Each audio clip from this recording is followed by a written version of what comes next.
I'd like to introduce the topic of negligence with the story of a woman named Stella Liebeck. In 1992, when Mrs. Liebeck was 79 years old, her grandson drove her to the drive-through window of their local McDonald's in Albuquerque, New Mexico. She asked for a cup of coffee costing 49 cents, and her grandson then parked the car so that she could add cream and sugar. Mrs. Liebeck placed the coffee cup between her knees, and in the process of pulling off the lid, she accidentally spilled the entire cup of black coffee over her legs. She was taken to the hospital, where doctors found that she'd sustained third-degree burns, the most painful and serious kind of burns a person can suffer. After 8 days in the hospital, which included skin graft surgery, she continued to have medical treatment for another 2 years, and her weight dropped to just 38 kilos. With her life turned upside down by all of this, the last thing Stella Liebeck needed was money troubles. So she calculated that her expenses in dealing with her injuries would total around $20,000, including medical costs, and she requested this amount from McDonald's. Her grounds for doing so were that McDonald's had been negligent in serving their coffee this hot to a person in a moving car. If a company is negligent, it means that it wasn't careful enough in a situation where the law says it has a duty to be careful. However, it's clear that McDonald's didn't take this lady's claim very seriously. In response to her claim for $20,000, they offered her $800. This is where an attorney named Reed Morgan came into the story. Stella Liebeck instructed him to act on her behalf, and he filed a lawsuit in the New Mexico District Court alleging gross negligence. His grounds were that McDonald's coffee, which was found in tests to be served at the very high temperature of 84 degrees, was defectively manufactured and unreasonably dangerous. The trial took place in 1994 before a 12-person jury. That jury heard that other takeaway restaurants served coffee at a significantly lower temperature than McDonald's. They also heard that a drink served at a temperature of 84 degrees would take just 3 seconds to cause third-degree burns.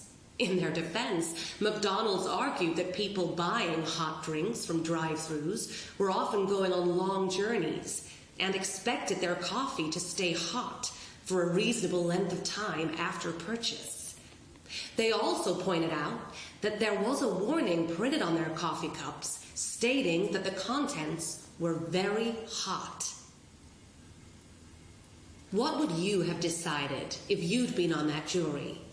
Would you have taken the view that sometimes accidents just happen, and this accident happened because Mrs. Liebeck herself wasn't careful enough removing the lid from the cup?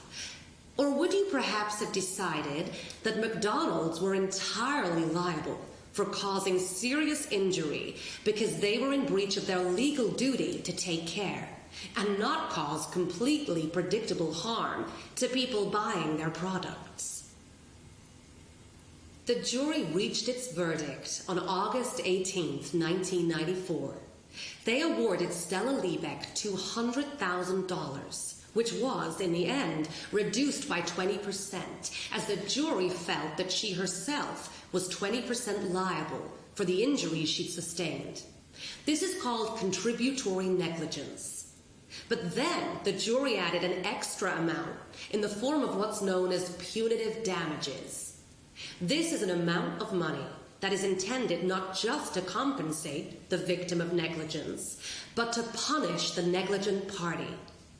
The jury calculated that McDonald's should pay the equivalent of 2 days' revenue of its sales of coffee in the USA, and that was $2.7 million. A huge debate was immediately sparked across the USA and the UK. Was Stella Liebeck an opportunist out to make money, or a victim of unforgivable negligence? Are punitive damages a just and reasonable punishment for cases of gross negligence, or an example of unjust enrichment for claimants? Whatever you think about these issues, welcome to the debate on the law of negligence in tort. And one final thing. Stella Liebeck isn't even the most famous woman in the law of tort who went to a restaurant and then found herself part of legal history.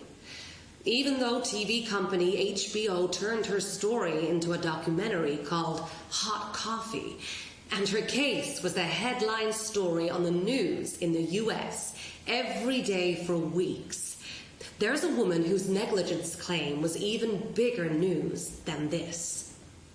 Her name was Mrs. May Donahue, and on one particular day in the year 1928, when she left her home in Glasgow, Scotland, to meet her friend at a local cafe, May Donahue didn't know it, but hers was going to become the most well-known name in the common law world.